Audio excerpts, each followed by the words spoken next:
জীবনের জন্য বউ আর বই দুটাই খুবই গুরুত্বপূর্ণ। বউ যেমন আমাদের হৃদয়কে আলোকিত আর সমৃদ্ধ করে, ঠিক তেমনি বই আমাদের মেধা, মগজ আর মননকে সমৃদ্ধ করে। বউ আর বই কখনো কাউকে ধার দেয়া যায় না।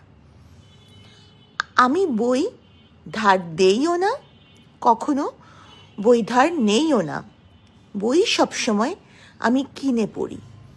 এটাই আমার জীবনের সবচেয়ে বড় শৌখিনতা, এবং বই কেনার শৌখিনতায় কেউ কখনো দেউলিয়া হয় না।